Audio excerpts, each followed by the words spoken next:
So just the other day, I was sitting down with a good friend and we were kind of talking about the podcast. And he said, Dave, I love what you're doing with the podcast, but you have a few episodes that seem out of place for a podcast about Mormonism. And so intrigued, I asked him, which ones are you talking about? And he said, the ones you've done on liberty and freedom and politics. Now, in response, I read the following quote to him from Brigham Young. And this comes out of Journal of Discourses, Volume 12, page 204. There, Brigham says, every organization of our government, the best government in the world, is crumbling to pieces. Those who have it in their hands are the ones who are destroying it. How long will it be before the words of the prophet Joseph Smith will be fulfilled? He said, if the Constitution of the United States were saved, it must be done by this people, meaning the Mormons. Brigham then goes on and says, it will not be many years before these words come to pass. See, Joseph Smith, Brigham Young, and many other early church leaders understood that the gospel could only thrive in an environment of liberty. So that's why I have these episodes on the podcast about liberty and freedom. The two are intertwined and can't be separated. Furthermore, going back to that quote by Brigham Young, that one part where he said, if the Constitution of the United States were saved at all, it must be done by this people. This is part of our divine mandate as Mormons to hold up the Constitution of the United States and to save it. On this episode, I sit down and have a conversation with Enoch Moore. Enoch is the founder of Defending Utah. We have a fascinating conversation where we not only talk about the issues facing Utah and the nation, but more importantly, the solutions for ensuring our continued liberty, and in turn, the ability to continue to practice our religion. And that's next on this episode of the Mormon Renegade Podcast. So I just want to take a moment to thank you, the listener. When I started this podcast, I wasn't sure if anyone would really listen. Now, to my surprise, this thing has taken on a life of its own. And that's all due to you, the listener, spending your time here with me, and it means a great deal to me. Now, as a husband and father, I'm keenly aware of how important time is. It feels like there's just never enough of it. So when you are spending your time here listening to this podcast, I feel a responsibility to never waste your time. In that spirit, as this podcast has grown, I feel like I need to do you, the listener, justice. I want to continue to produce good content and upgrade the audio quality. That takes better equipment and better software, and that all takes money. Now, I've tried to advertise, but you'd be surprised. There's not a lot of people wanting to advertise on a Mormon Fundamentalist podcast. I know, surprising, right? Now, if you want to help support the podcast, you can do that one of two ways. The first is go over to MormonRenegade.com and hit the Donate tab. There you can make a one-time donation, or you can go ahead and set it up to be a monthly recurring donation. Your choice entirely. Now, option number two, because I'm a capitalist, if you want to head on over to MormonRenegade.com, click on the store button, you're going to find that we've got some new swag out. We got some t-shirts, we have a tote, we have cell phone cases, water bottles, coffee cups. We got a bunch of stuff, and more is going to be on the way. So, if you feel like that's something you could do, again, head on over to Mormon Renegade and check all that stuff out. If you're not in that position to do so, I completely understand. We're all squeezed right now with high gas prices and high inflation. So even if you can't, please keep listening and maybe keep the podcast in your prayers so we can continue to grow, produce good content, and better audio quality. Thank you. Welcome back to the Mormon Renegade Podcast. As always, you can get a hold of me either by email at mormonrenegade@gmail.com. You can also get a hold of me on Instagram and Twitter and Getter under the handle Mormon Renegade. Also, we have a website up, and that's mormonrenegade.com. So go check that out. So today on the podcast, I'm super excited. I have on Enoch Moore. And for those of you who follow liberty in Utah whatsoever, you're going to recognize that name. He is the founder of Defending Utah. And one of the reasons I had him on is because I feel like more than anybody else, perhaps, he offers solutions to what's really going on.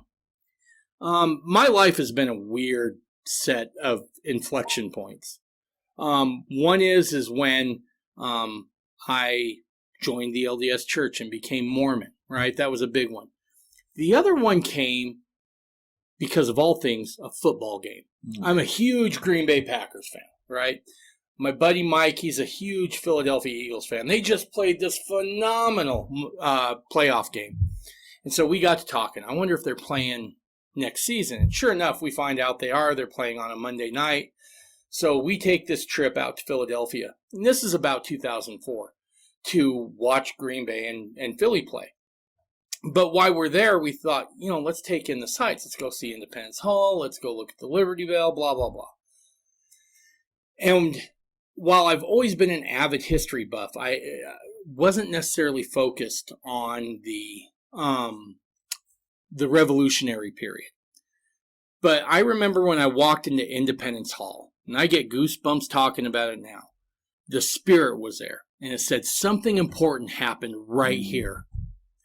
And that got me reading. And as I started to read, and again, this is 2004, so we're 3 years removed from 9/11, right? And for anyone who's younger than that, you used to be able to walk into an airport like an hour and just go through a quick security screen. You're on the plane. But no naked body scanners, just no naked basic, body scanners. Yeah, so no TSA. Exactly. So as I started looking, I realized how far off course we were, and that inspired me to read as much as I can. So talking to someone like yourself, I'm going to super geek out over this because I really am a fiend for the founder's ideas. So I can't tell you how much I appreciate you being here.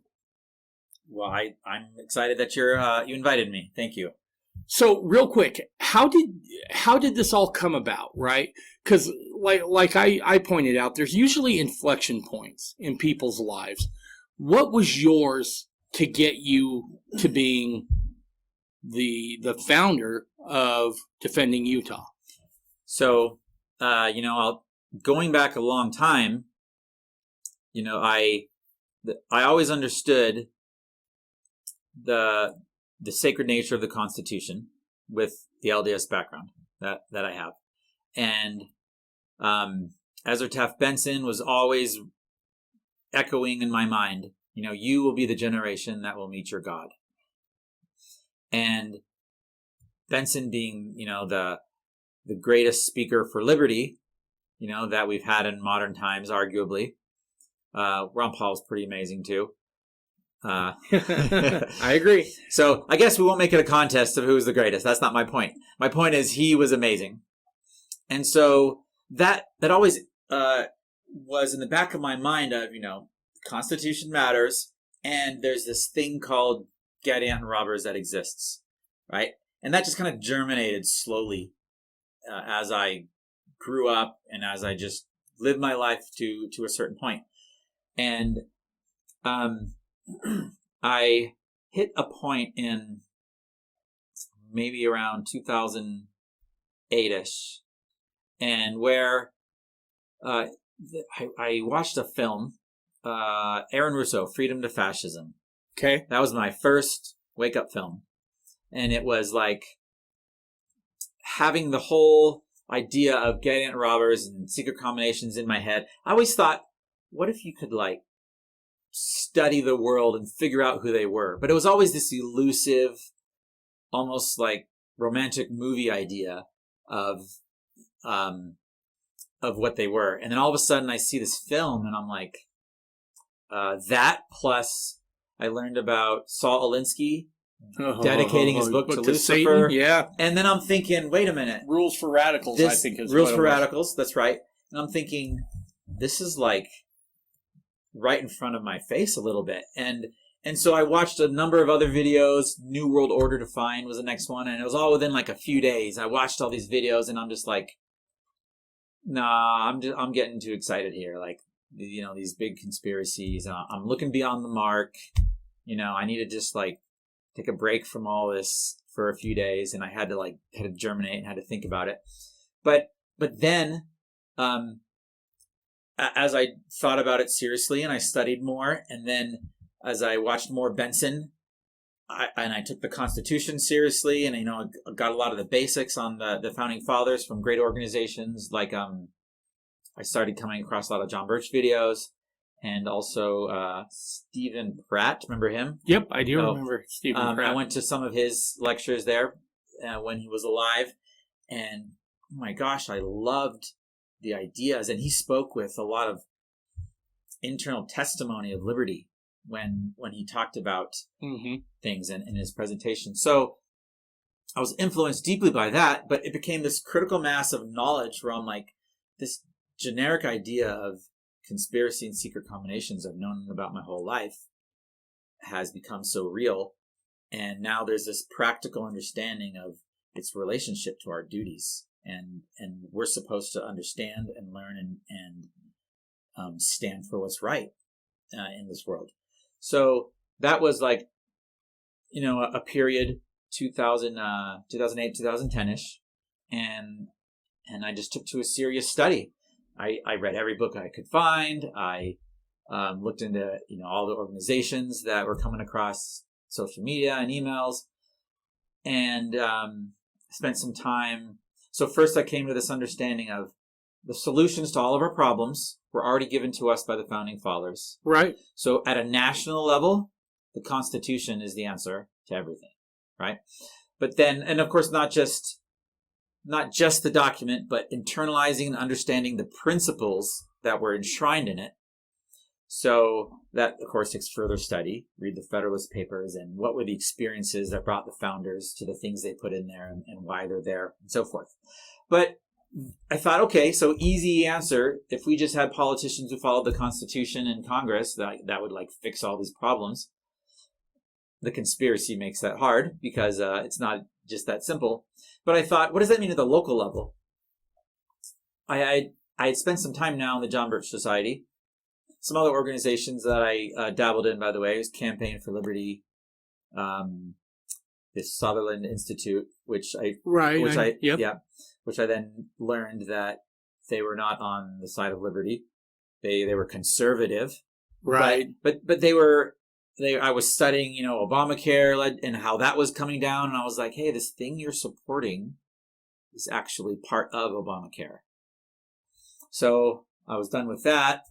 And I was always looking, for good organizations. And it was Benson's talk that said the John Birch Society is the most effective organization in standing up for freedom. The talk that he gave, that I was like, oh, who are those guys? Let's check them out. And so I did a lot of activism with them.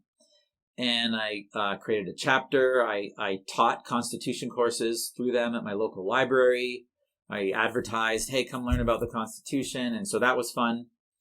I learned a lot from Robert Brown of the John Birch Society. He was their constitutional teacher. He lives in Utah now. He's a great guy. You know who he is? Yeah. Yep. I've heard of him. I haven't met the gentleman.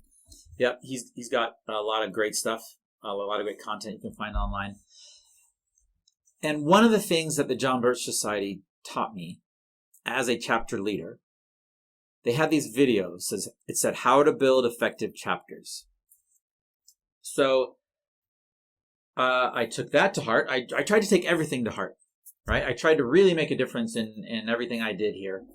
And so they talked about separating your chapter with someone assigned to, different duties and delegating, but then having someone focused on local issues. I was like, that's great. Like, that's really what we need, because I'm trying to figure out, what does this mean locally? How do I vote on my city council and so forth?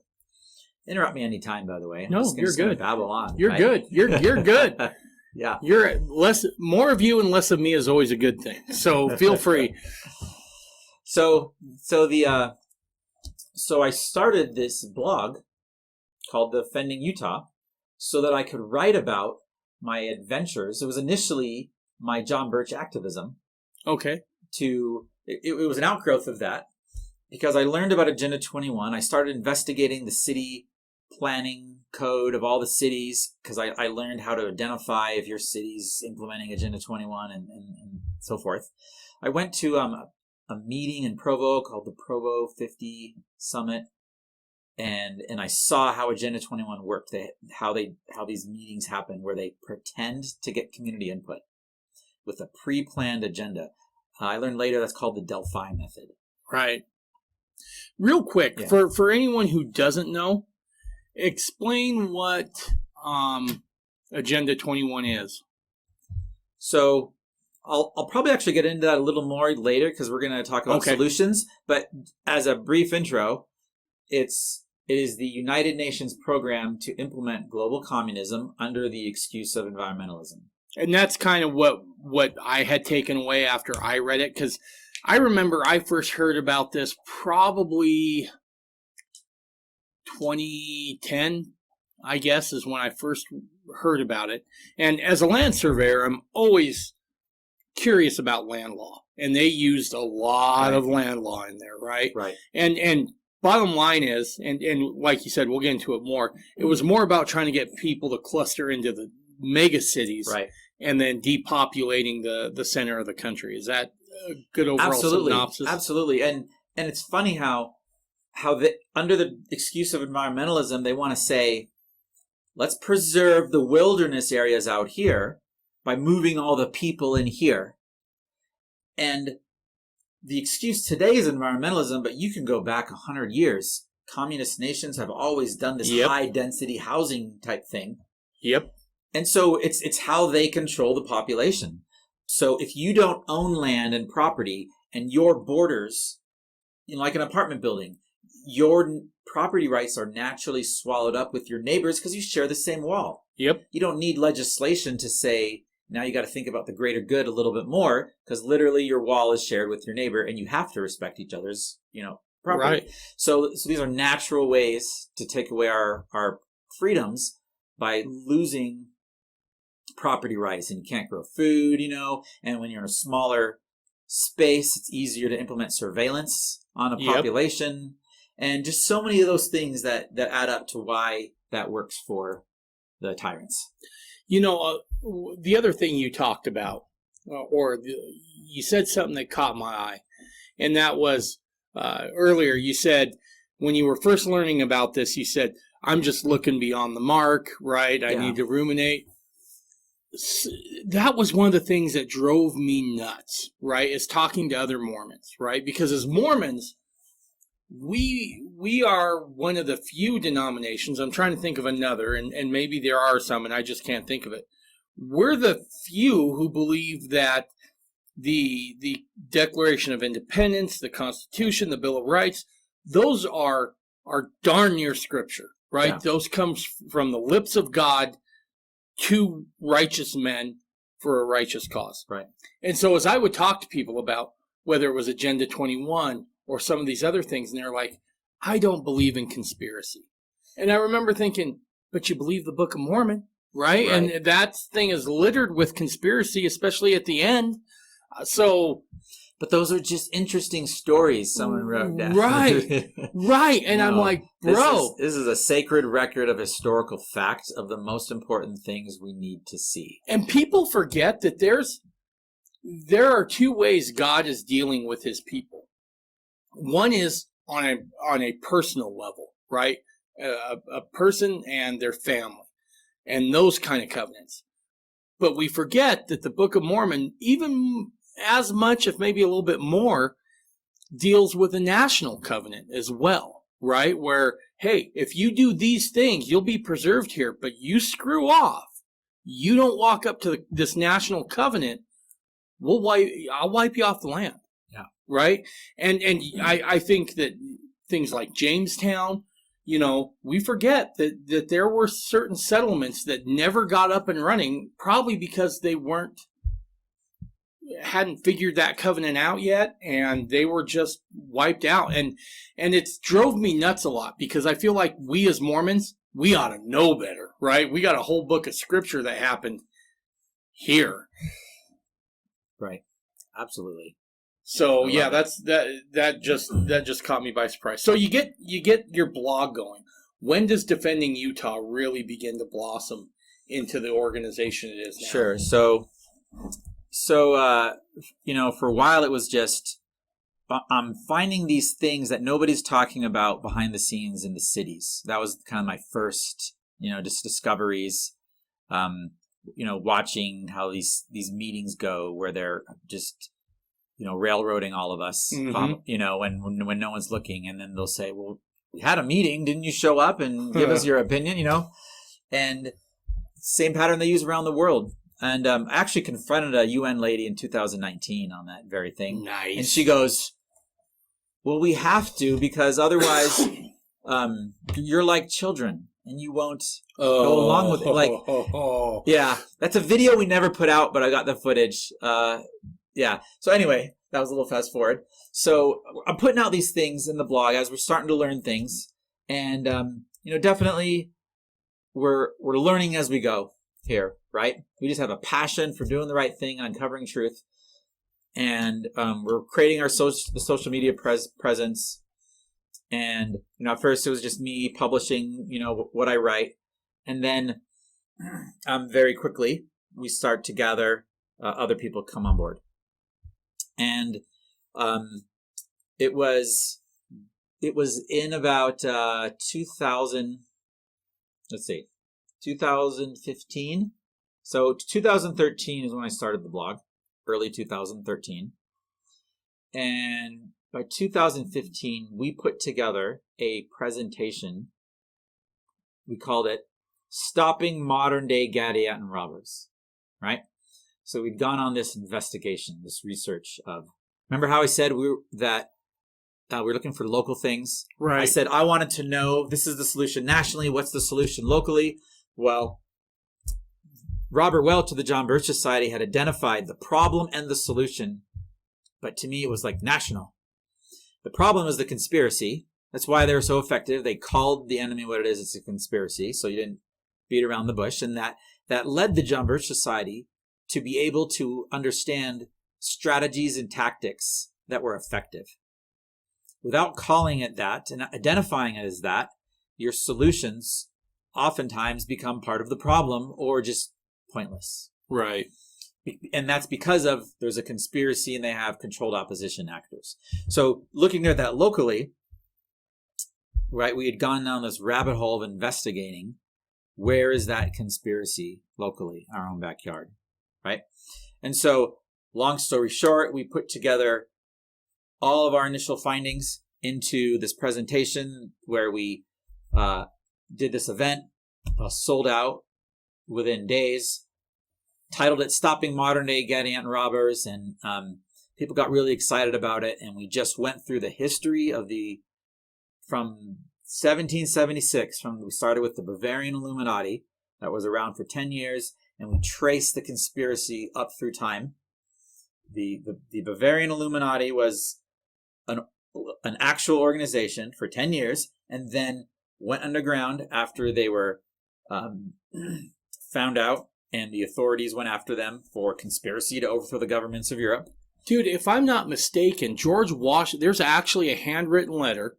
I know I'm not mistaken because I've seen it. Yep. From George Washington, who was a Freemason, who was warning other Masons Right. about not letting members of the Illuminati into Freemasonry. I don't know if he has written letters.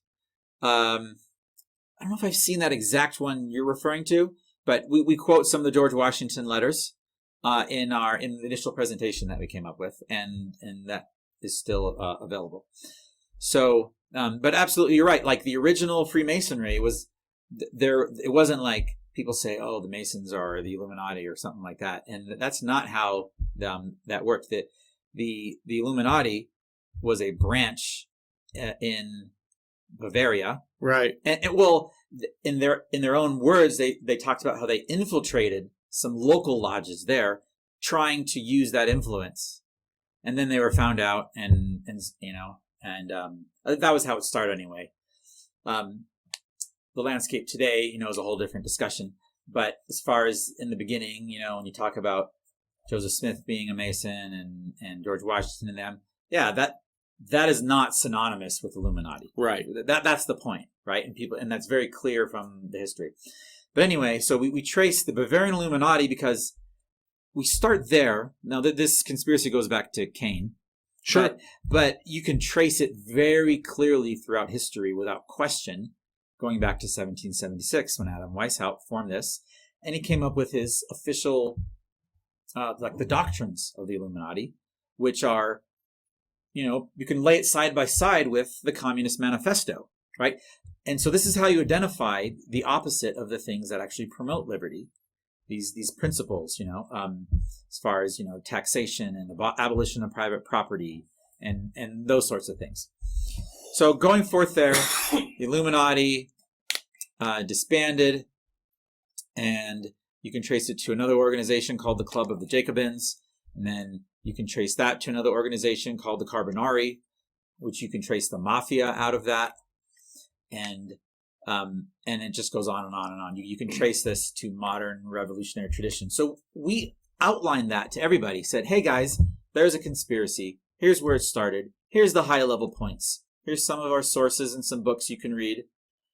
And then we traced it, followed it all the way through to Utah and up to modern day and said, here's a problem in your own backyard. We want to do something about it. And so that was kind of, when you say grew into the organization we had today, that was when we first presented this idea to the public and we invited people to be involved.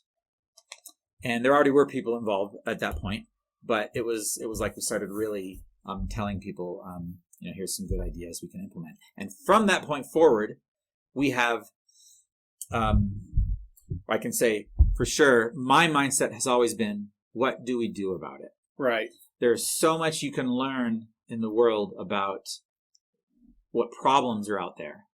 There's far less on real practical application of what to do about it.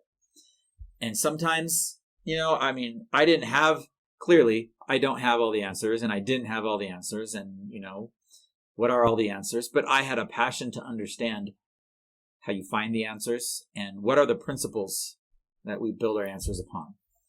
And so you can see over the years, I have a couple PowerPoints where I walk through our solution strategies over the years and how they've evolved.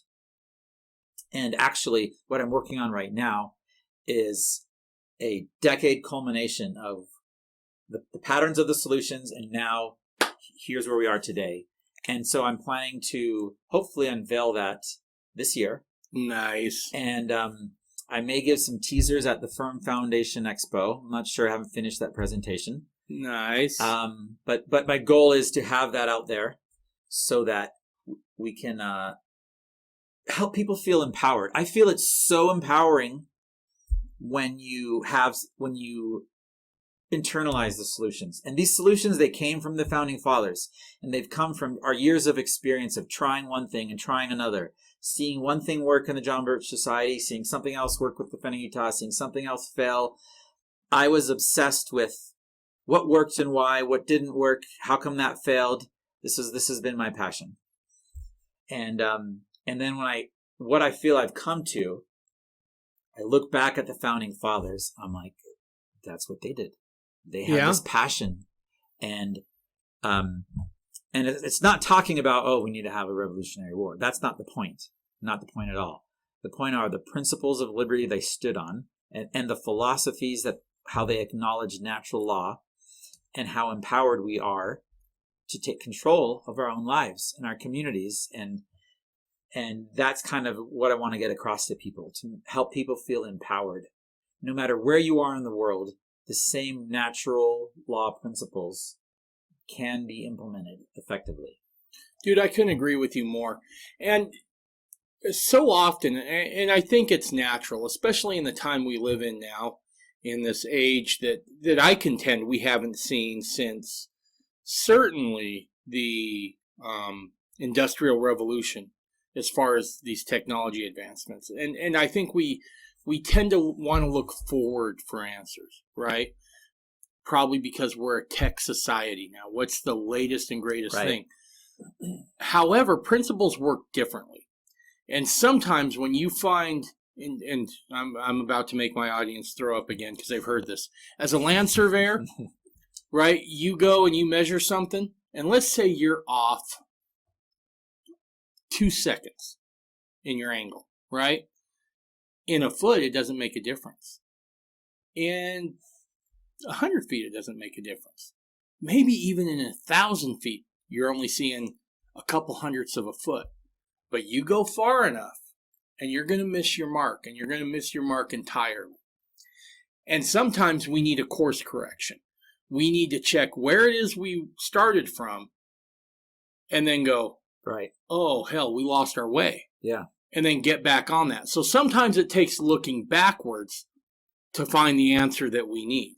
Now, I'm not, I'm too lazy to live in the 1700s again because I just really like football and sitting on the couch and watching TV, right? So I'm not going back to that. But those principles are timeless. Yeah. And so going back is super, super important. The other thing you said there that I think I'm glad you said it, and it's something I want to drive home, is this idea that let's not grab our guns yet, right? I don't want a bloody revolution. I believe that the founders gave us the system we have now so that we could have a revolution every couple years if we're smart enough in our voting patterns and if we truly look at things. Well, there's definitely something to be said about the voting system not functioning properly. Sure. For sure, right? And so sometimes I don't want to give the easy, it's not like the system works. And so we have traditional solutions people sell us, right? Your congressman, run for office yourself, get elected. Those are all good things when things are working in a healthy way. But the founding fathers, they were in a position where they had the same problem. Things were not working in a healthy way. Read the Declaration of Independence. What were their grievances? Right. You're like inventing these courts. You're just throwing us in jail for no reason. You're doing, they got this whole list of things, and you're violating the British Constitution. He had limits on his powers, right? They talked about pretend legislation. You can't write those laws. They're doing all the things today that they were doing back then, clearly worse, right? So they didn't say also, let's just use our system, but they didn't go straight to what you're saying, right? There's an intelligent way to understand natural law in how this applies. So let me see if I can explain this. So generally people think government's doing this, let's change the law so they can't do it. That's kind of the first go-to in your brain, right? Well, let's get our congressman to change the law, and if things are functioning properly, that could remedy problems, right? But experience has shown that they're going to keep making illegal laws. They're going to keep making mandates that they're not allowed to make by law, that the law Constitution restricts them from doing. They're going to keep pretending like it's okay that they do it, right? So they've done so much, they made such a mess of the system, and they've confused us in so many ways. It's like to rely on law, man's law. It's become so vague and abstract, and what can you depend on? Whereas nature never changes. Right. Okay? So if you could understand the laws of nature and see how those laws of nature apply, you can create cause and effect in a way.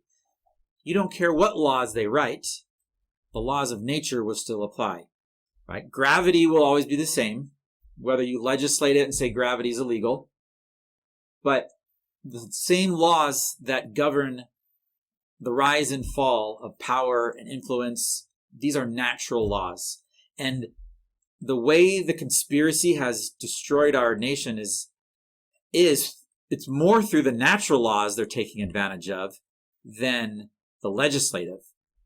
The politics that they play follows the culture first, and they use natural laws to change the culture. So influence, and so this is also what the founders did, and it's a lot of what I'm going to talk about in my presentation when I do that. So I agree with you that they're doing a lot of the same things that they did, that the crown did to the colonists. I guess the one thing that gives me hope is that we already have a framework in place, right? Yeah. And so in a lot of ways, I look at it and I say, we don't need a bloody revolution. What we need is to get back to what we were doing. Totally. Right. And I think we can preserve it that way. The other thing that I would say is that there's still nullification, right? I mean, which is and that's actually one of the biggest points. Nullification. It relies on a natural law. It's a natural check and balance. Right. And then yeah, through nullification, there I feel like there's a lot we can do. I will say this: if we're going to go down the nullification route, which I'm totally in favor of, we have to be willing to go to jail, right? And I hate to say it that way, but we're talking about peaceful, nonviolent resistance, right? But the founders certainly signed their sacred honors in that route. But I believe that even a properly implemented I think it won't be as necessary, even that, as some I people hope fear, because natural law is on our side. I guess that's my point. And it's hard for me to totally get into that without showing you my presentation that's not here, that I haven't unveiled yet. But it's the idea of nullification. It's very simple. Wear a mask. I don't want to. Right? And as soon as 3 people don't wear the mask or 10 people aren't wearing it, then, that catches on. And so I guess I can speak a little bit to how this works, I guess. I don't want you ruining your presentation. Yeah. But... No. So there was the tyrants in power want to keep the illusion that they're in control. Right. So if they say, hey, everyone wear a mask, and everyone does, they say, good job, you're doing that because we told you so. People stop wearing it.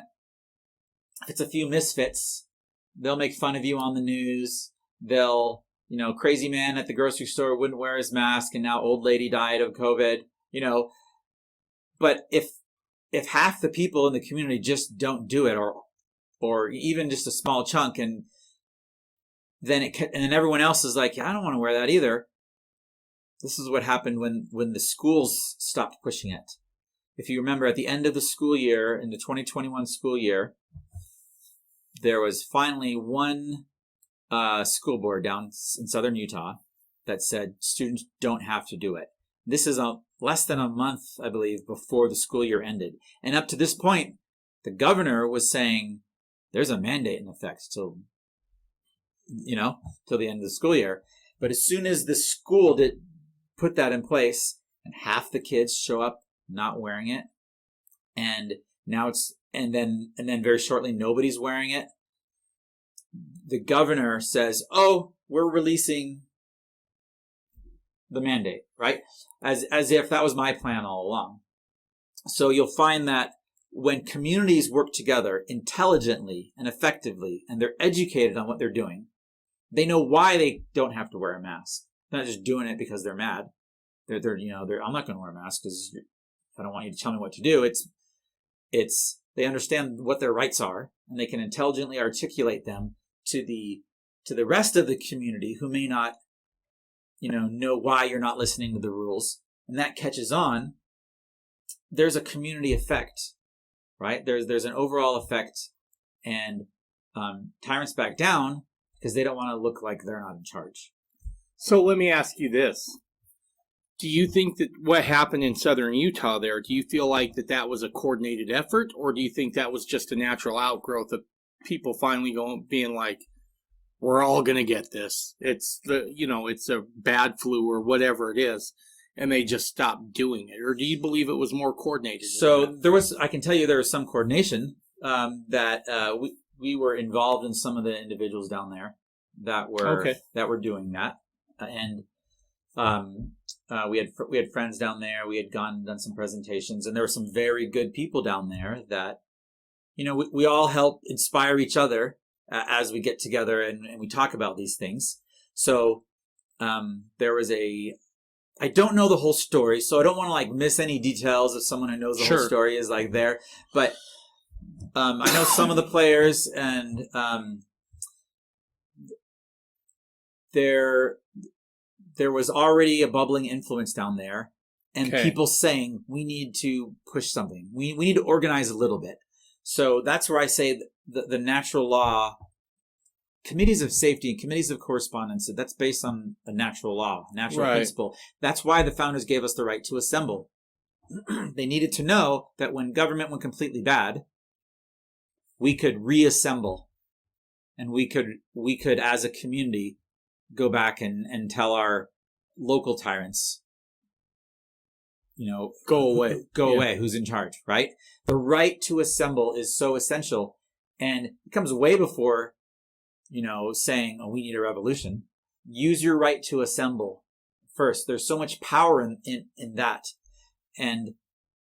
But not just assemble for no reason. I think this is where there's a responsible merging of leveraging the right to assemble with the right education.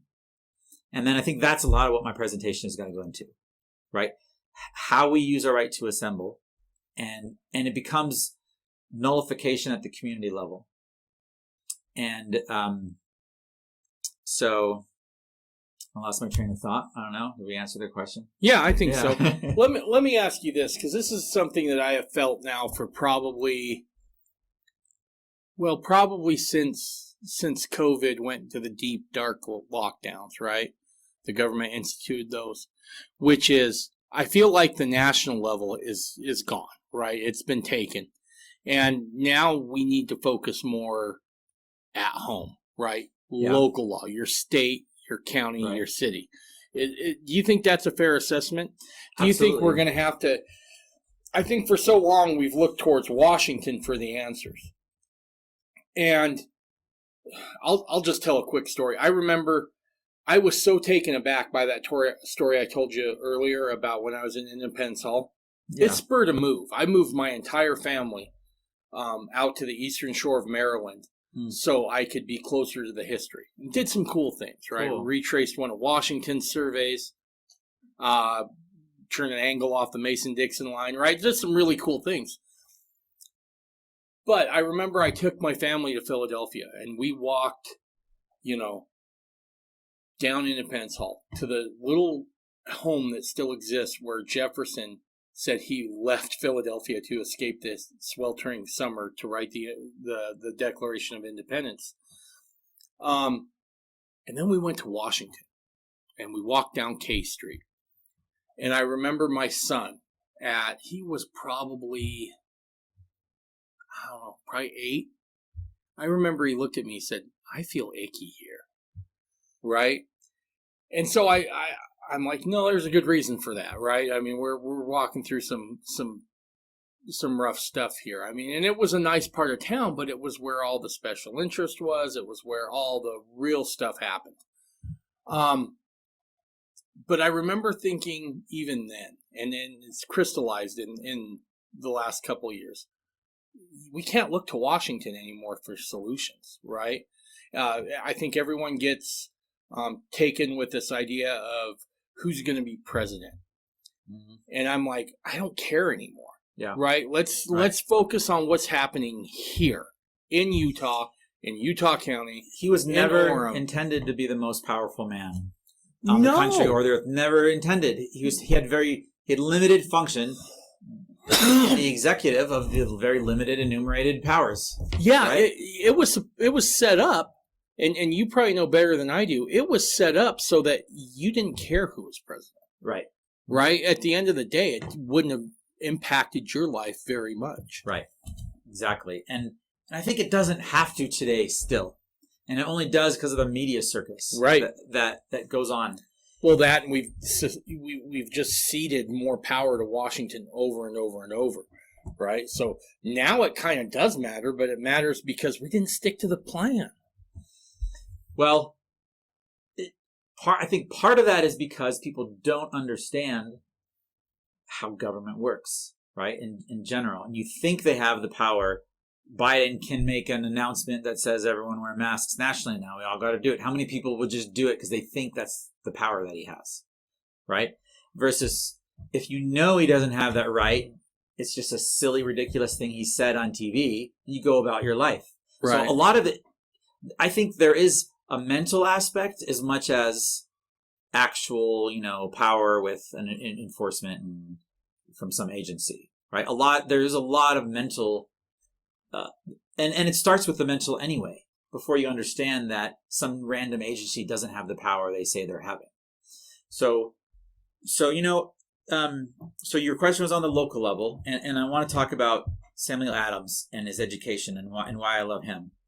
And so, yes, the solutions are local, whether we have a good government or a bad government. The solutions are local, even if the New World Order gets fully implemented and everyone's got a microchip and the worst tyranny you can imagine. The solutions always start right here in your family from the ground up. So, like, national's never lost, but if your local's lost, you can't get to your national level. Right. And so we have a long ways to go to fix a lot of local areas before you can even ask the national question. So I think it's like the wrong question. It's like, do we fix national? We always have to think starting local. Absolutely. And to start local, Samuel Adams recognized that the colonists needed to be educated not in issues, but in the ability to reason out their own rights in their own minds, so that no matter what tyranny they faced, they could say, that's wrong, and that's wrong. I know why that's wrong. And so he saw the power, that the foundation of America was in the education of the general population on the principles of liberty and what their rights are. And so he dedicated 20 years of his life before there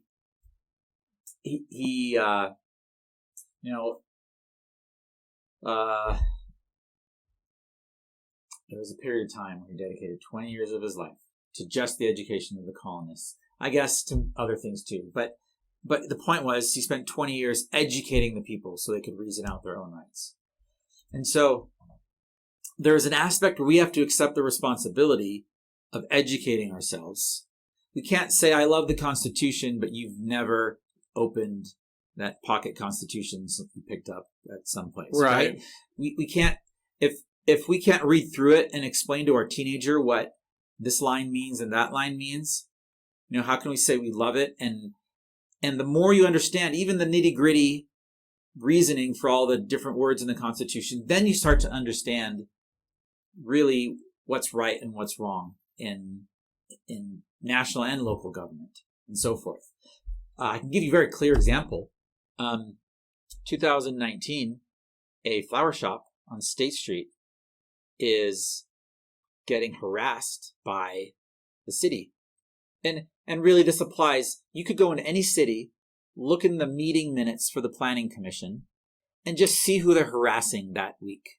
Right. Which business, you now have businesses you can go to relate to hear their story.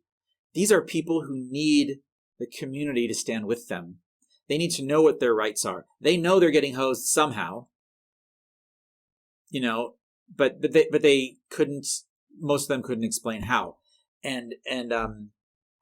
So the state constitution has a limitation clause on our legislation, on our legislators, that says that private property will remain supreme, and a free market will govern will be the policy of the state of Utah. There's various clauses in there that are principle based, and based on those principles, you can start seeing things cities are doing in city code. They can't come onto your business and tell you don't have enough trees on your front yard.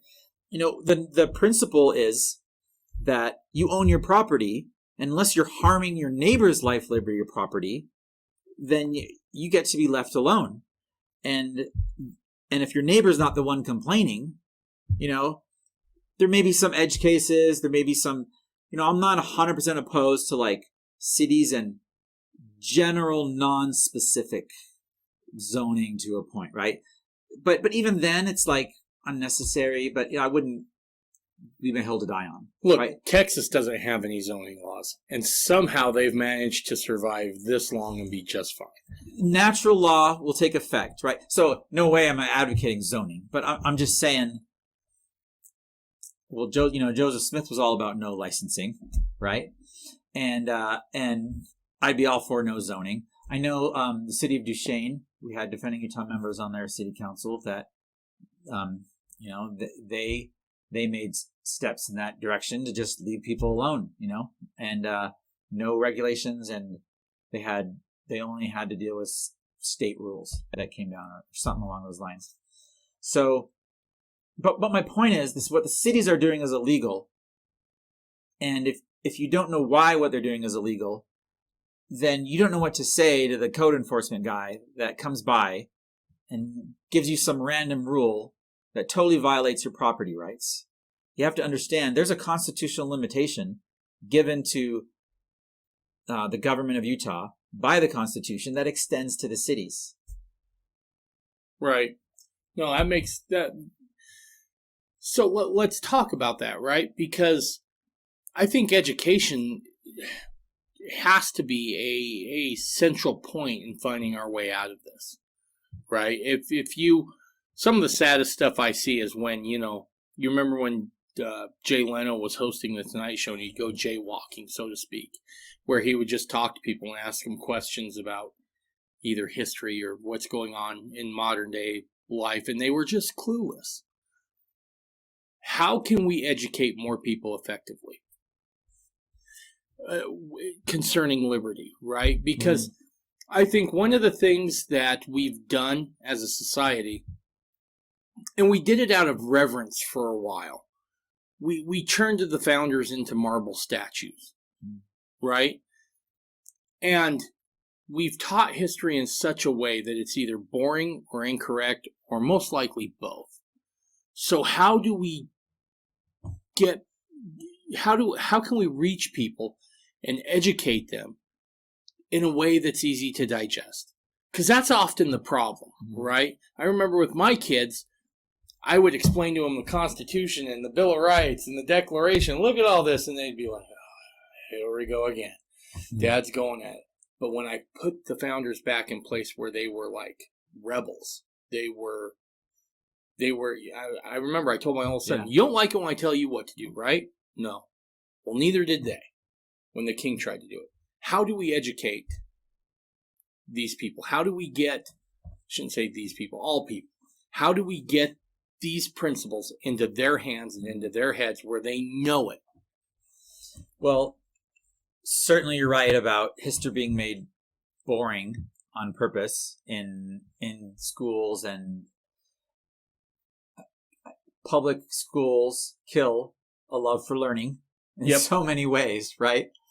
I think there's something to be said about history can be made alive with the right details and with the right stories and relating them. Certainly realizing the reality, like when people have a real situation and they can apply the historical context to, oh my gosh, they knew what they were talking about. They fought the tyrant. Well, I've got this tyrant, and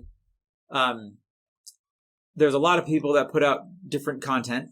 We put out a lot of content over the years trying to solve this issue. And then as we've organized chapters over the years with Defending Utah, and John Birch Society has done a lot of similar things, the goal is, one of the goals of the chapters has been to help educate your neighbors, have cottage meetings, invite your neighbors over and discuss in an intimate setting, and with an exciting speaker or a presentation, So I think having an organized effort to grow cottage meetings in communities has been something that I've seen effective over the years, and seeing that grow. JBS was very effective doing it, and that's where we've seen some of our best successes, for sure. And I think not beating around the bush when you tell stories, talking about the miracles of the founding fathers and the miracles of this state of Utah. These are things that are also being erased, for sure. So, and there may not be a silver bullet to that. I think organizing effectively, is, I've always had the entrepreneurial mindset. How can we build something that can effectively serve that purpose? But the people involved and the enthusiasm they have and the time they dedicate, having good leaders, definitely puts that into supercharge mode to reach people. I think you hit on something super important too, and that's this idea of organizing. As, if you want to call us conservatives, or you want to call us libertarians, or classical liberals, however you want to put it, we seem to stink on ice when it comes to trying to be, do public, or organizing, right? That seems to be a tool of the left a lot. They got good at that. A community organizer, right? And they can hire people. And they can hire people because there's an endless stream of money coming from the likes of Soros and the feds and the endowment for the arts, or whatever you want to say. I often look at our side and I'm like, well, yeah, I get why I don't want to organize. I understand why they don't, because I don't, because I work a full-time job. I got kids. I got all these Right. things, right? And so how have you found it best to start organizing on Okay. the right side of the spectrum? Yeah, that's a very good question. And, Benson talked about that. And I think a lot of his ideas came from his friendship with Robert Welch in the John Birch Society. So I can speak to, this is one of the things they did really well, which we have aimed to duplicate at Defending Utah. And it's, we educate ourselves, but we can't all dedicate our lives to fighting tyrants every day or watching out, but we have to have the mindset so that as we go about our regular lives, we know what little things we can do. And it becomes a regular part of our culture, the things that we do as part of being organized. I know, so JBS called it, defending freedom is a marathon, not a sprint. So you just decide a little piece of you is dedicated to stand like the founders did. But just a little piece of you. It doesn't have to be your whole life that you're giving. And you dedicate just that, whatever organization you're a part of, that monthly meeting, that weekly meeting, and you give a little. But you kind of commit to just, it's that principle, lift where you stand and give a little bit consistently. And if your heart is in it, and a whole community has that attitude, I think then you're going to find we can all live our lives but have this culture that has a strong, has that strong cultural undertones that liberty matters here, and we won't tolerate nonsense here. Right.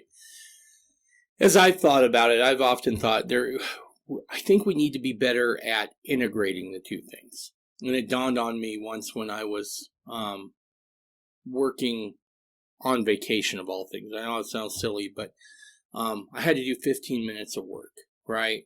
And I could do it all from my phone.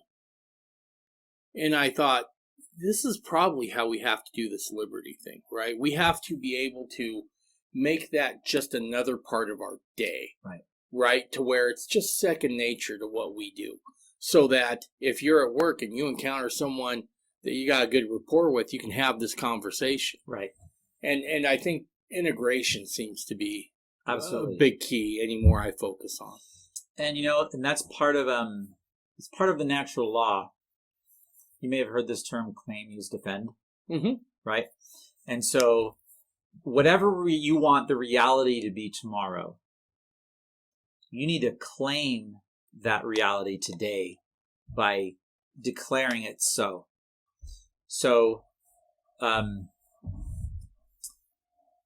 so in our everyday lives, as we go about our business, like you said, just by, okay, so some very simple examples. You have a bumper sticker, or you have a storefront, and you can put positive messages in your storefront or whatever, or you're in a business meeting, and this would be a good one. Business leaders in the business community, you're doing your normal networking, you're making deals, with your suppliers, and then someone wants to get a government grant, and you just throw in there, your opinion on how principled you think that is. And maybe we should find another way. It'll be better for our company because it's kind of wrong to take government money to save our business, yeah. Right? And so definitely integration of the principles. The principles have to be in our heads, and then they need to come out in our day-to-day interactions. But coming back to that claim, use, defend thing, it's like however you want it to be. Let me give you an example. So I'm a software engineer, and many years ago, I did something. I'm going to be a little bit generic because I don't want to be specific about any companies, okay? But this was a real experience.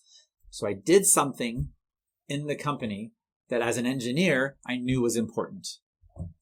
So there's always this business side in the engineers, that deal in these big companies. Right. So I did something that I knew was important.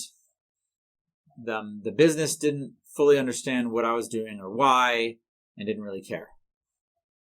And so, but I just did it anyway. and I just kind of stood on this is how this should be, and no one really strongly objected, but I just let it be. Well, over time, as this piece of engineering became reality,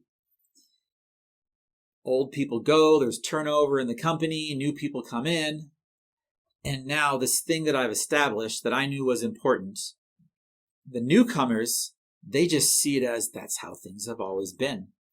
Right. Okay? Right. So in a way, I claimed the reality of what I knew what was right, despite, even if everyone else didn't understand it, and no strong objections. I would have happily explained, and I did, explain myself to anyone who cared, but no one felt that strongly, and so it just moved on. In our communities, we can claim liberty in these ways. And again, this is a small piece of my presentation that I weave in how these natural laws can come into play as we organize in our communities. Dude, I'm sorry. I got you just doing little bits of your presentation Yeah, all over the place. I'm worried I'm going to... Nope, you won't kill it because I want to share it, and it'll all get put together, in there's no spoilers. Okay, right? All right. Everything, these are principles, and they're teasers. So, the founding fathers declared a truth first. Right. They said, "We are free," to the King of England. The moment they declared it, it was reality. The King of England didn't agree, right? But everyone that wanted that to be real agreed. And there might have been a lot of people who said, I don't know that that's such a smart idea. You can kind of imagine the different aspects. It started with a small group of people that declared the reality, they declared their truth that they wanted it to be. And so then from that point forward, once you declare something, that's like the claim, and claim means defend. You're claiming your reality. And so there's a whole history of these various declarations, actually. That's another part of my presentation, right? There was a whole string of declarations that built up to the Declaration of Independence. Well, if the king had just said, well, that sucks, it would have been over. As soon as you declare your reality, then there's a powerful influence it has over the mind. And then the longer it sits there and germinates, nobody else has to necessarily do anything specific. But if there's a core group of people that are saying, this is how things are, this is how the Constitution works in our community, and so forth, whatever it is, over time, everyone starts seeing this is how it's always been. And so this is a natural law. You've now claimed it, you're now using that reality consistently, and hopefully you never have to defend if it's done effectively. But the founders did. Right. That's the point. Yeah, I think we're almost back to that point, right? I really think if we want to start reinvigorating our society with these, we have to reinvigorate our homes with it first. Absolutely. Our families are the first committee of safety, so to speak. So with you saying, you declare your reality, I think that has to start at home, right? Absolutely. We had this conversation with our kids, and I remember I told them, I was like, look, we're going to be different, right? My boys hated me because like when their dads were like, when their friends' dads were out there and, they were like, we're going to the whatever. I'm like, we're going to sit down. We're going to read Washington's Rules for Gentlemanly Conduct and Decent Behavior. Nice. Right? But I look now, I remember my son when he went on his first date, and he did all the things that Washington talked about, standing at the table when a woman comes to the table, right? Those sorts of things. He had dates left and right. But I mean, it was one of those things where that had to start at home, right? And I think we're that place with these principles of liberty. I know certainly, because I'm a huge Washington guy. Out of all the founders, I find him the most remarkable, and I am the least guy like Washington, right? But I I almost have a holy envy for how he was able to conduct himself. And so I find myself saying, where's the next Washington? And it's occurred to me, we're going to have to grow him. Yeah. Right? We're going to have to grow him from home first. The other thing that I've always told my kids growing up, a leader is the first person to do the right thing. We all have to be the leaders. All of us. Yep, absolutely. Do you think that as a society in general, I'm not talking about the folks that come, because this is something that has frustrated me. I'm not talking about the folks that go to the meetings, right? Go to Defending Utah meetings, or those who are liberty-minded. But there seems to be, and I'm looking for a glimmer of hope here, there seems to be just a general sense of apathy towards this. How do we wake people up from that? So I think the first thing to understand is that sense of apathy is part of the strategy of the enemy. It is, yep. Right?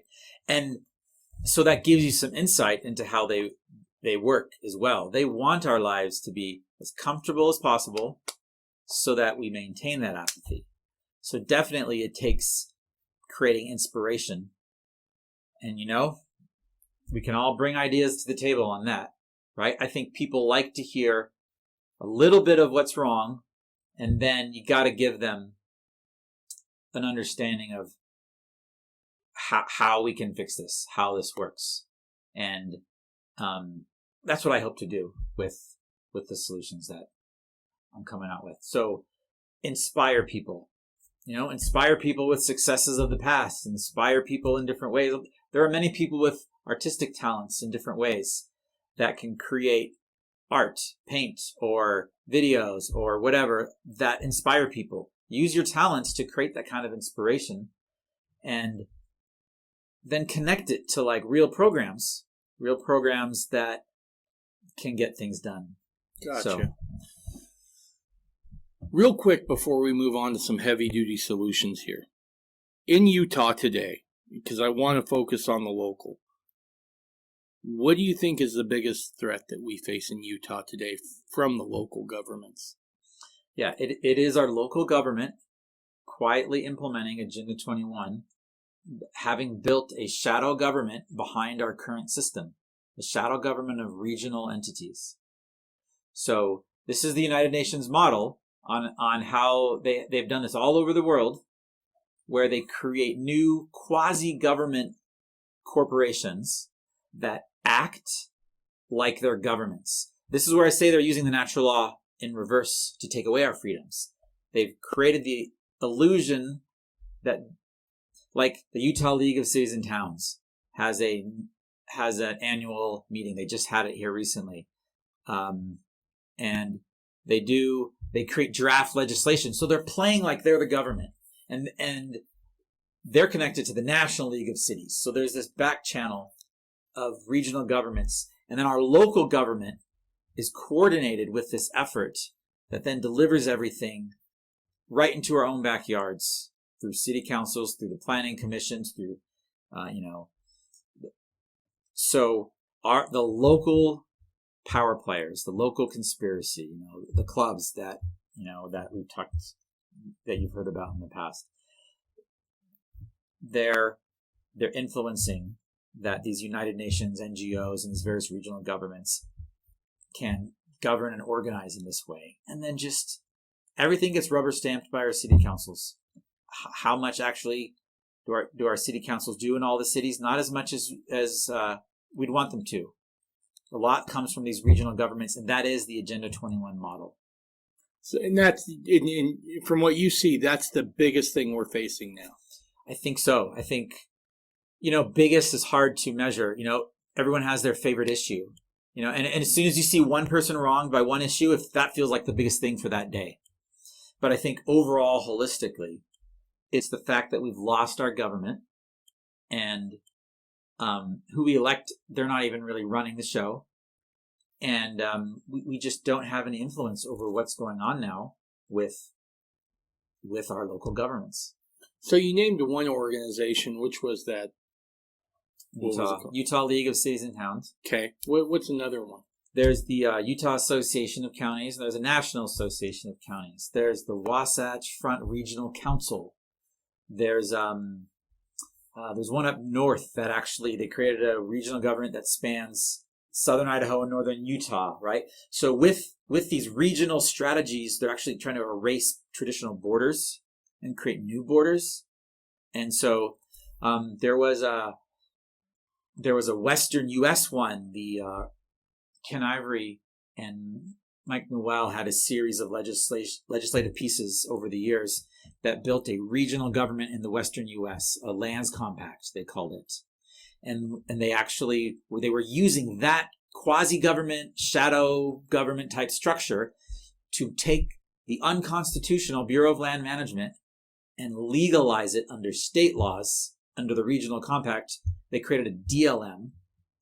And so a lot of shady things happened through these regional back channels. That's nuts. And see, I consider myself fairly well informed, right? But over half of those, I didn't even know existed. Didn't know they were a thing. Didn't know what they were doing.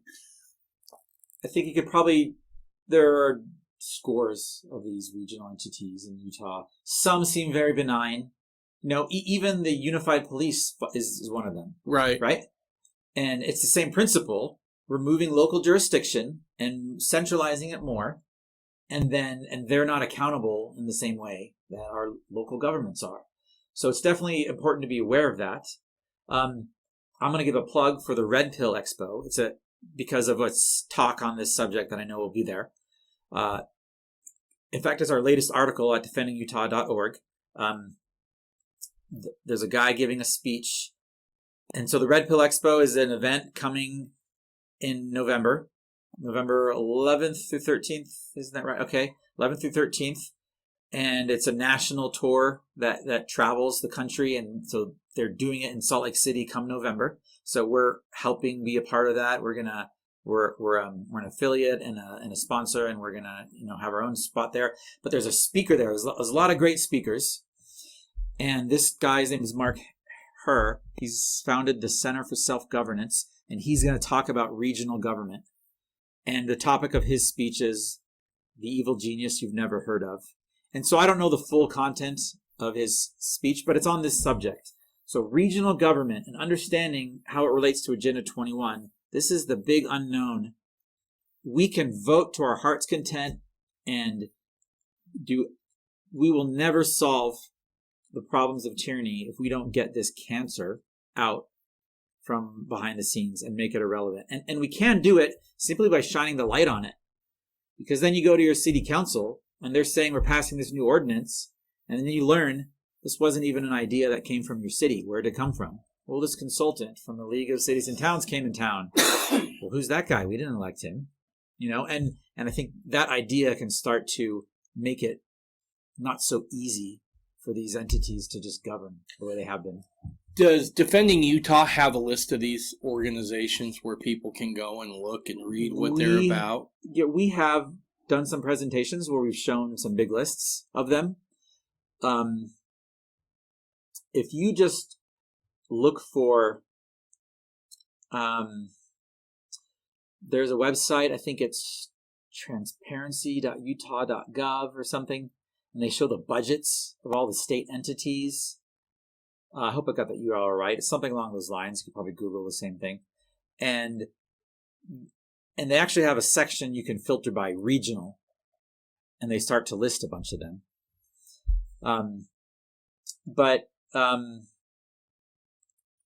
Just start Googling some of them, and then they'll link to the other ones.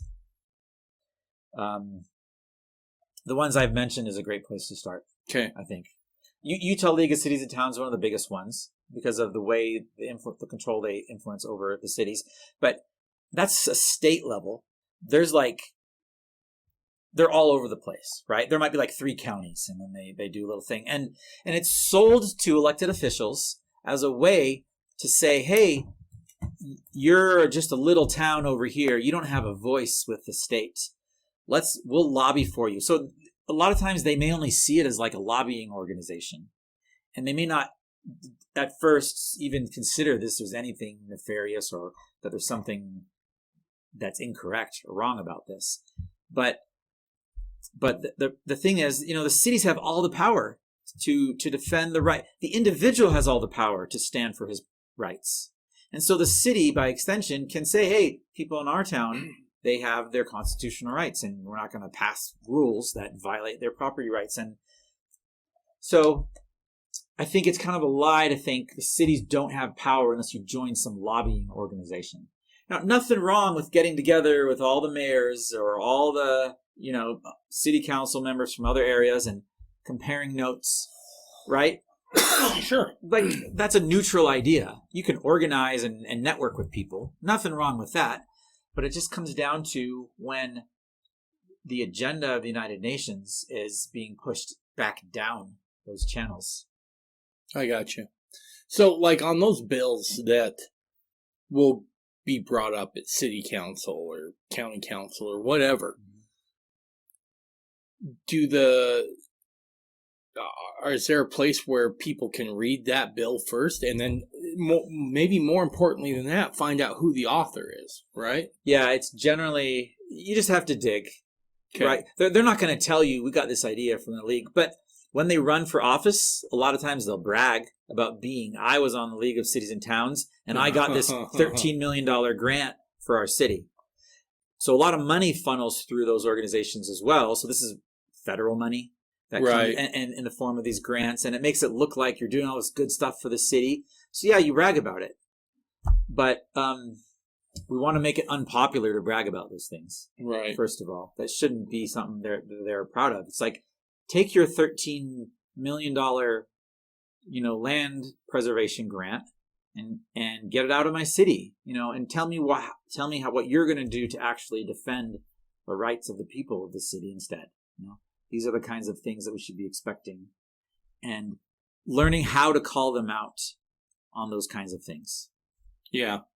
So let me see if I can summarize this a little bit about the problem. We have, and it's in Utah, but I'm guessing every other state in the country has the same sort of structure. Every country in the world has this problem. You have these quasi-government organizations who's getting funded from leftist groups. Well, this isn't so much a left-right thing. No. This is a UN boring elitist bureaucracy thing. Okay, when I say left, I mean folks who are in favor of bigger governance. Certainly the people who are at the top. Okay. These are the globalists. Okay, so I think this very much steps out of the left-right paradigm, which we try to stay out of anyways to focus on principles. But you can't think of it as I don't think you can think of it that way. There are conservative representatives in there and people who might have no clue. You get elected to office as a mayor. You might not even know the League of Cities and Towns exists. The city manager comes to you and says, hey, here's a training video. Maybe they give you a login to a website. I don't know exactly how the details play out, but they have training videos of, congratulations, you just got elected to being a mayor. Let us give you some tips. Huh. And one of these videos actually made fun. They try to immunize you against the people in the city that are pushing back against tyranny, right? They call them cave people. Citizens against virtually everything. So they're giving you a slur to make fun of concerned citizens right out the gate. And then, so I imagine many of them, they have no clue. Maybe they are for limited government. Maybe they don't care. Maybe they don't even know how government works. They just won the popularity contest because their buddy, from, one of these insider clubs told them, hey, you should run. I think it's a big mixture of people for sure. And, but definitely some of them are firm believers in big government, but I wouldn't say in the democratic way of, gosh, from bottom of my heart, we need big government. I think there's a lot more either ignorance or just elitism once you start getting into the real behind the scenes there. Okay. So we got these quasi-governmental organizations that can effectively institute policy that limits our freedom. Correct. Okay. Now I want to talk about solutions. Yeah. How do we fix it? Okay. Well, I think we've been bouncing in and out of that now. We have, Yeah. Yeah, so we had educate, we had how to maybe start thinking about community organization. Right. What else is there? Those are the key principles. We are the ones that choose if we keep our republic, right? So I think all I can really do is expand on those ideas. That's great. Right? Yeah. We absolutely have to be willing to be organized. Evil is organized. Good must be organized as well. That's one of the reasons Defending Utah exists, is to help organize people.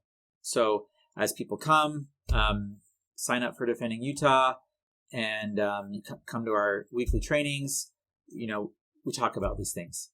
And as an outgrowth of Defending Utah, we've created other tools to try to explore organizing and committees. And that's something I'll that's in my presentation as well. So it's important that we educate ourselves first, stand in our families first, like you said, and then when we are strong in our own knowledge, then organize with our neighbors. And maybe that's not a linear thing. Maybe we need to organize together even as we're learning, but there's definitely an importance of the kind of action you take needs to be after you have the right education, right? You can't just go to a legislator not knowing, the very basics of maybe why he's there and what your purpose is in that meeting, right? So let's talk about the education thing again, right? Because there's a couple of I think natural barriers that exist to that. One is guys like yourself are an aberration. They're not the norm, right? Guys who are willing to go down that rabbit hole and really look at what's going on. How do you get someone to do that? How do you get them to care enough to want to spend the time necessary to be educated? I think the purpose of those who choose to lead and spend their time, hopefully, will be to help provide the organization. And then those who don't have as much time or maybe don't know where to put their time, leaders can help, provide opportunities for those who are busy with their lives, right? So everyone has different talents. You're going to fill different pieces of the puzzle, right? And I think that's okay. I just think it grows, one person at a time, and let's do it intentionally. We've had a program at Defending Utah for years where we do it by intention, where we think about who are 10 people that are half interested and probably I'll share some material with. And so doing it by intention in an organized way, I think, is key. John Birch just had amazing success in their heyday of that, for sure. And so I think we can replicate that, for sure. And what does organizing look like for liberty-minded people? Mm-hmm. Because even this idea of organizing, it's kind of a left idea, right? I mean, that because as liberty-minded look people, at the founders first, how they organized. Right. The Loyal Nine. The committees of safety in fact, the left would have taken it from them and counterfeited it. The left. I really don't like the left-right terms. Right. Right. So I'm picking up on the lingo as you're saying it. But the communism, they copy that organizing effort. So the founders organized. My presentation goes into this a lot, so I'm trying to figure out how to touch on that. I feel like a lot of it is important to get the whole context. But in 2020, okay, I had there's a website you can look up even. I don't know if you can look on the web as we're doing this or not. We took some of the patterns that we saw in the founding fathers and we tried to start implementing this idea of committees. Okay, committees of safety.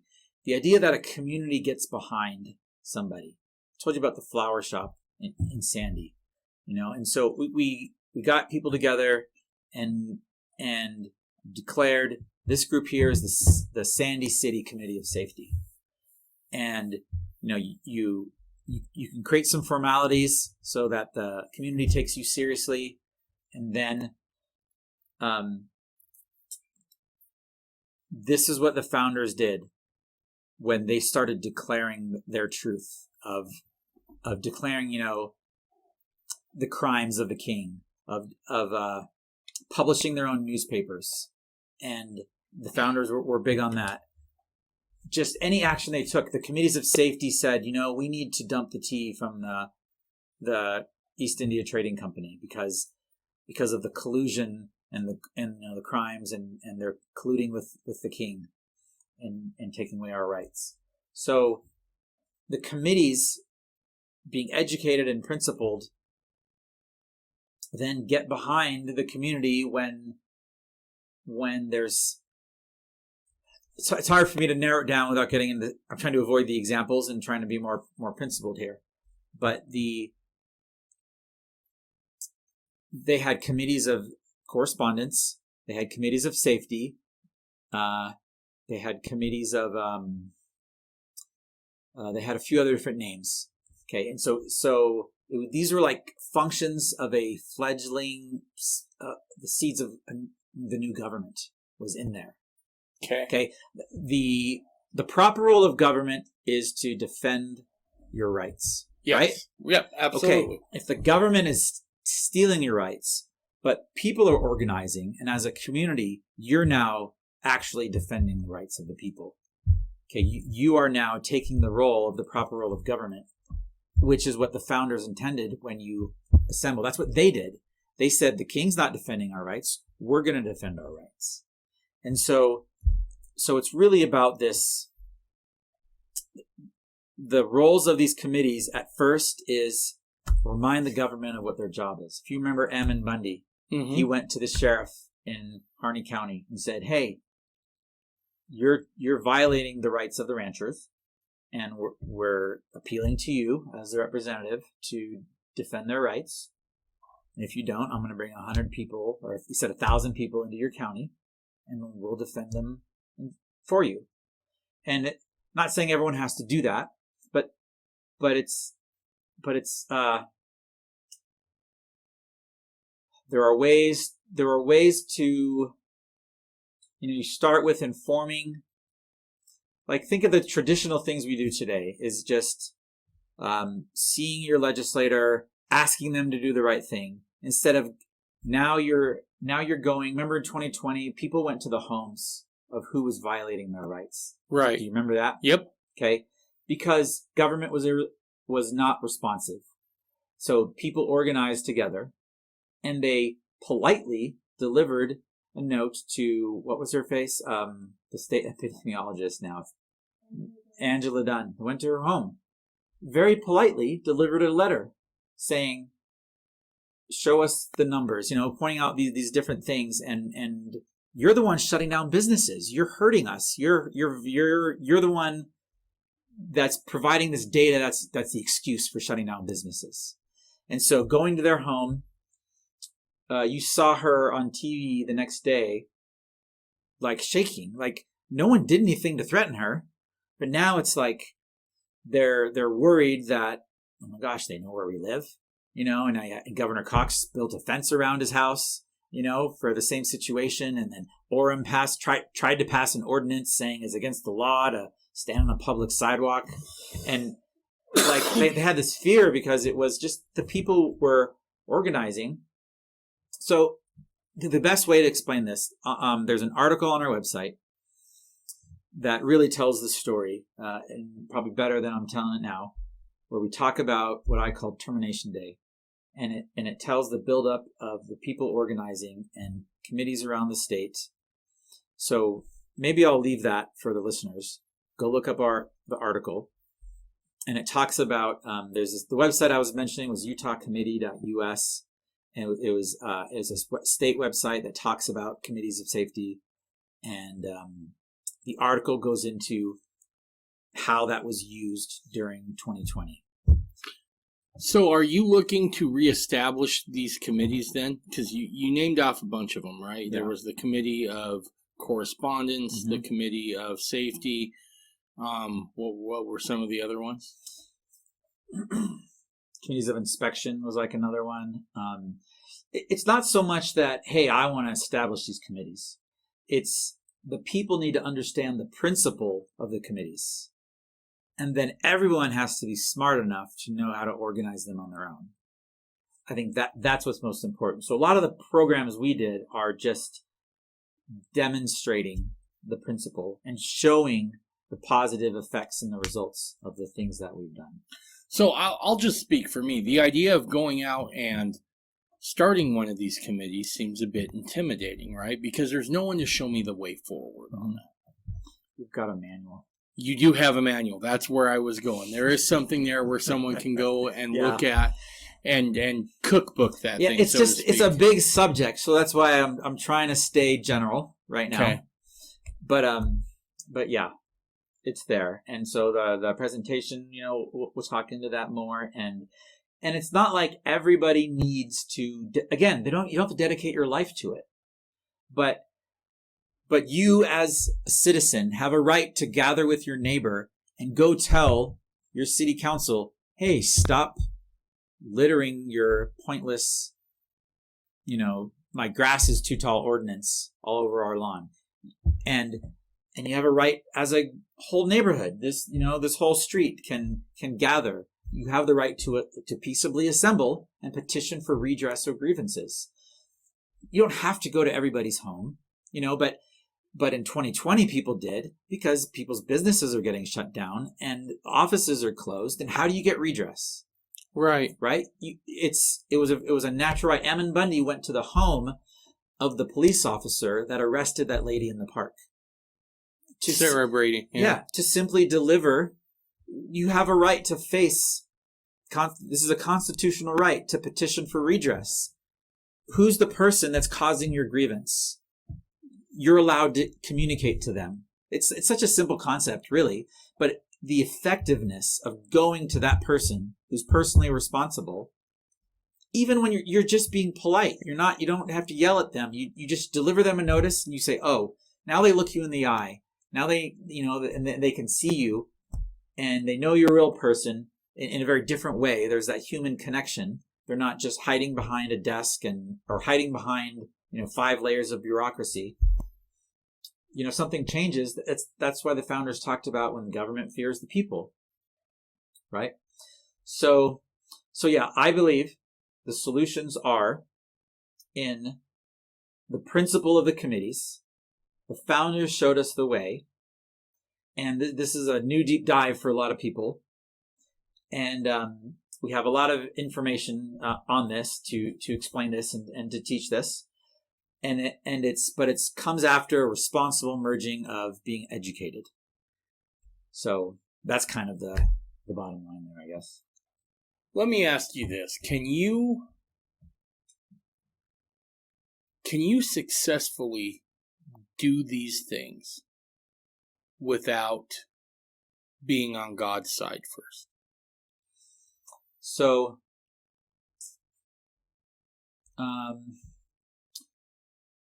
my first thought is, if you're standing for liberty, you are on God's side. If you're sacrificing your time, even if a preacher has never preached to you, but you intuitively acknowledge people have the right, to not live under tyranny, and you're willing to sacrifice your time or safety for someone else, I think you are on God's side.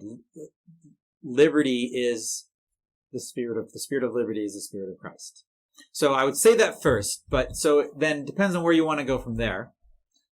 So what I'm thinking is, and look, you're way more educated on this stuff than I am, but I'm thinking of George Whitefield. And it's something I've thought about a lot. You know who he is, right? Remind me, you're talking about? So Whitefield was a preacher from the Church of England. Okay.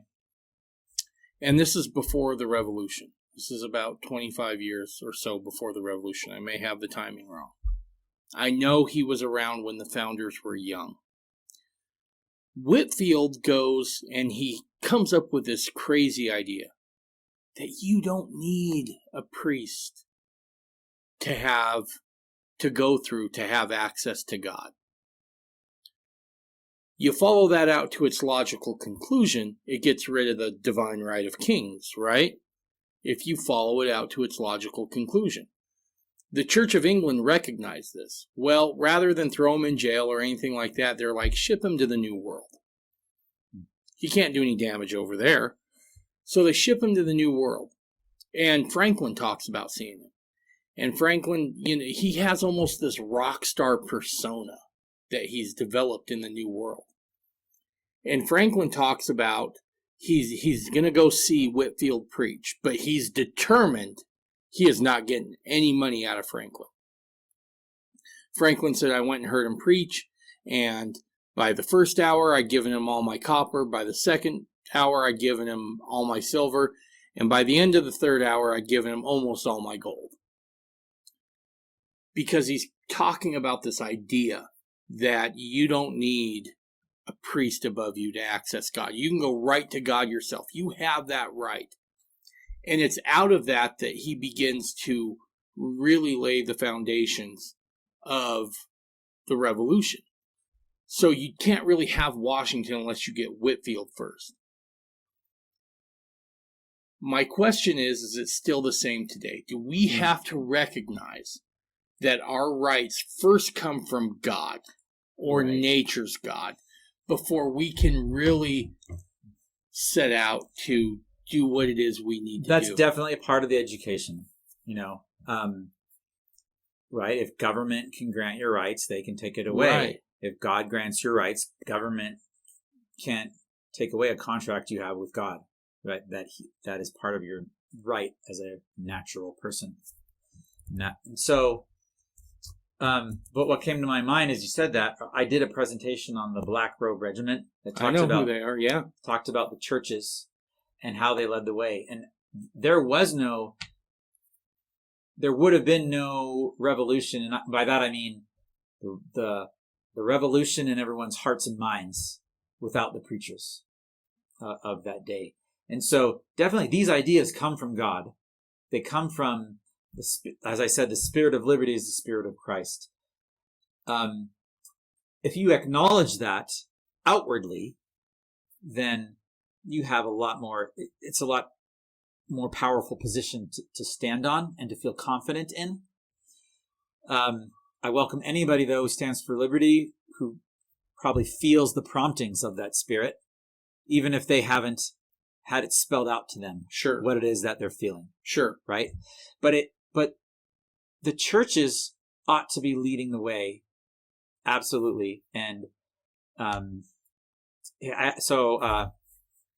do highly recommend. I gave a 3-hour presentation on the history of the churches and the kind of churches today and how the global conspiracy got ahead of trying to neutralize the churches before all this stuff happened.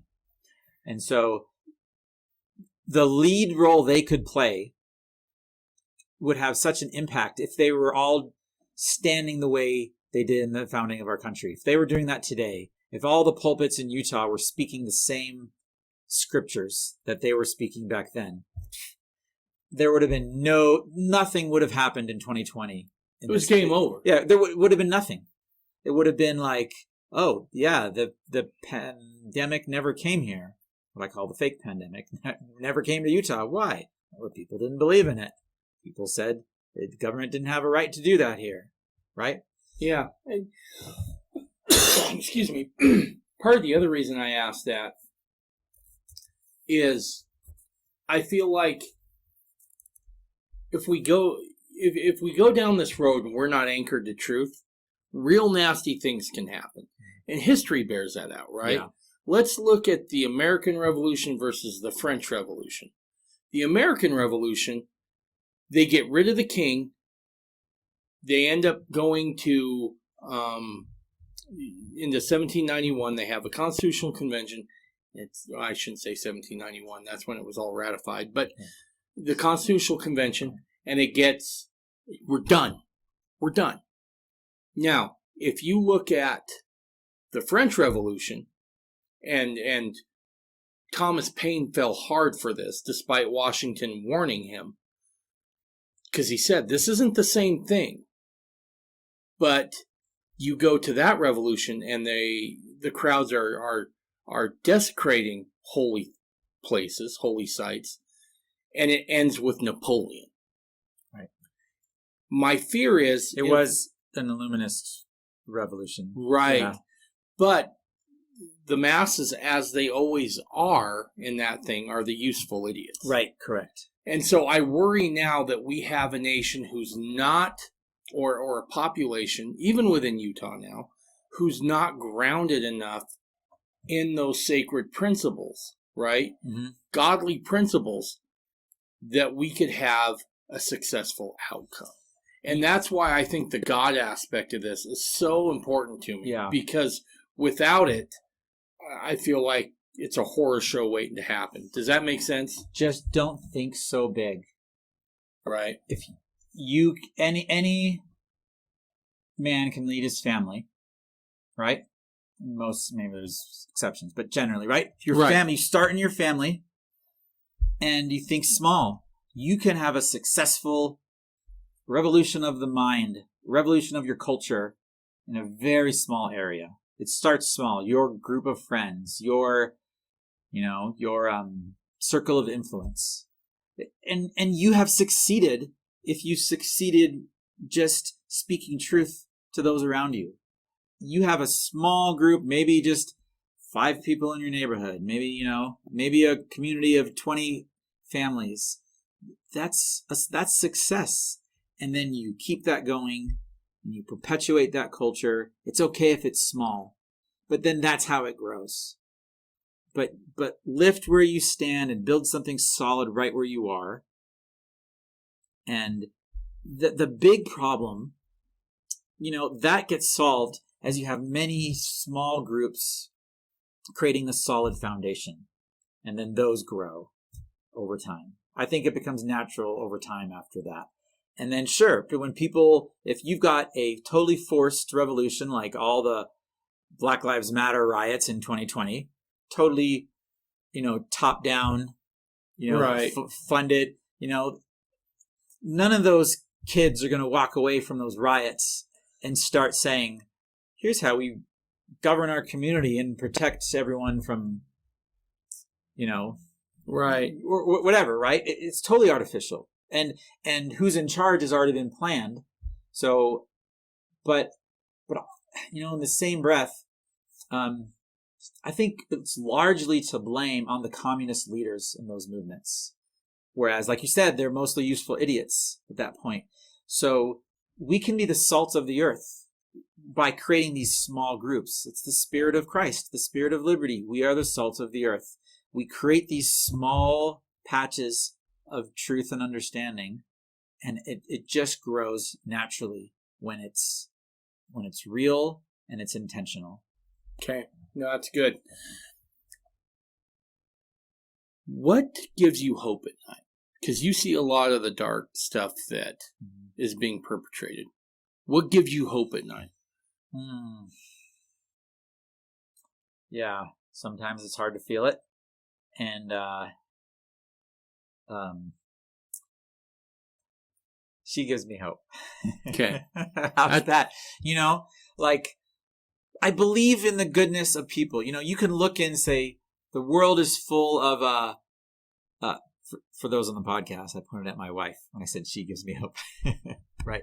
But I see goodness in my wife. I see goodness in people still, right? When you look at the world through the lens of social media and TV and the news, you think you can very easily fall to, look how dumb everybody is. Nobody gets it. Everybody's, lost.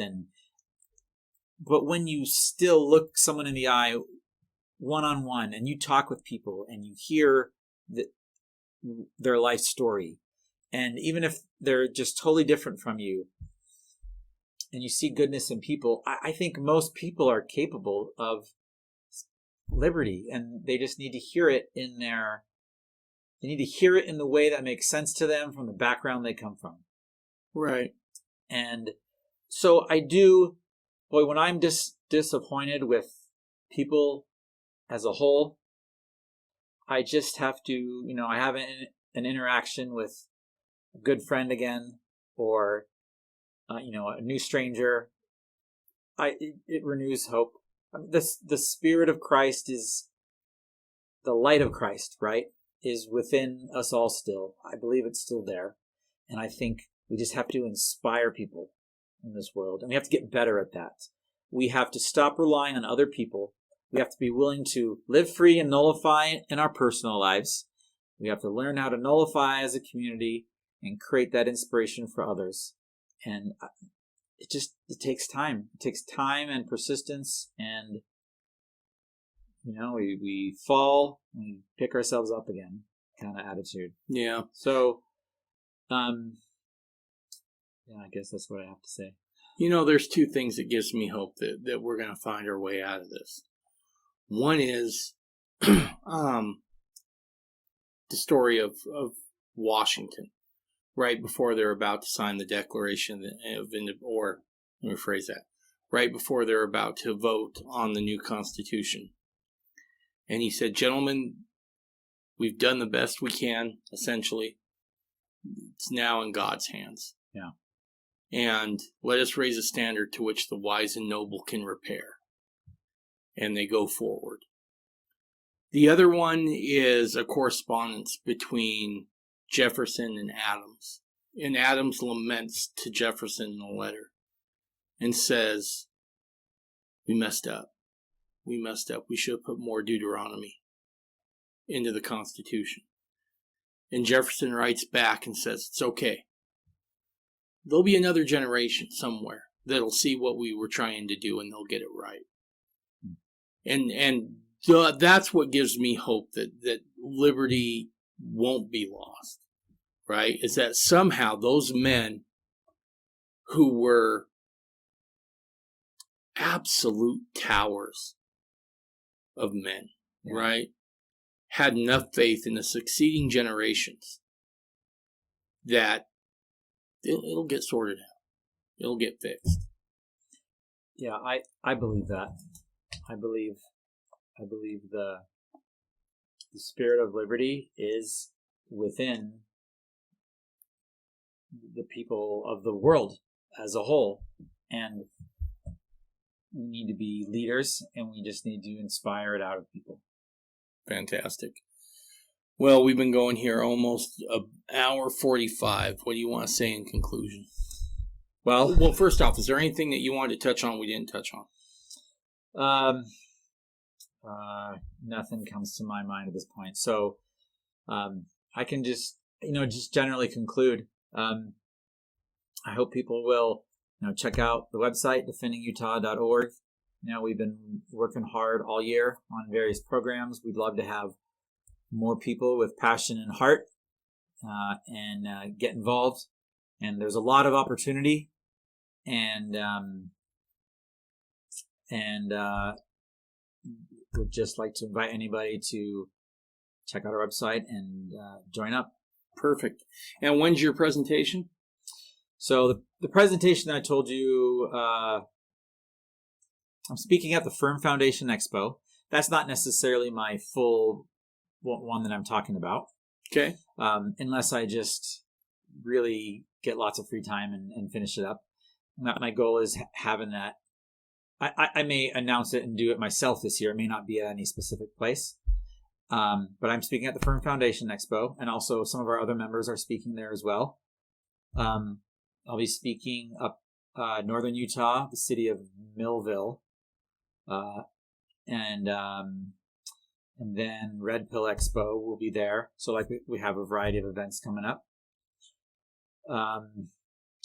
But look forward to this solutions that I'm talking about. That will be this year, and get on our mailing list, and you'll be invited. You can be invited to come listen. Send me an email, info@defendingutah.org, if you have questions, want to talk about it now in advance if you're intrigued. And I guess that's it. Awesome. Look, if you're listening to this, it's for a reason. I don't know what that reason is, but you were born in this time for a reason. And I think we all have a part to play. I'll never pretend to know the mind and will of God perfectly. The one thing that Scripture does teach me, though, is that God loves a dramatic ending.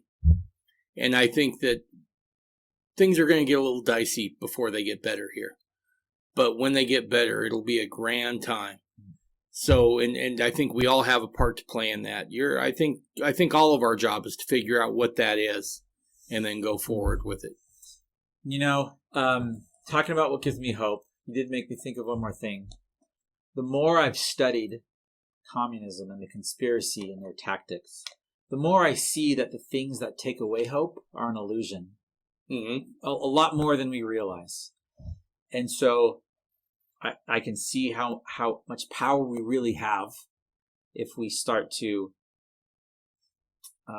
not play into those illusions and just claim, use, defend a little bit in our lives. You know, we would see a lot more success. So I feel like nature and God, being one and the same, is on our side. He put the laws into place, or, you know, he governs by those laws, and we can leverage those, and we can come out triumphant in the end. Awesome. All right, Defending Utah. Everyone go check that out. Hey, when you come out with that full list of solutions after that presentation, would you mind coming back on? Sure. Let's dive into it deep. Okay. Awesome. All right, bye, everybody.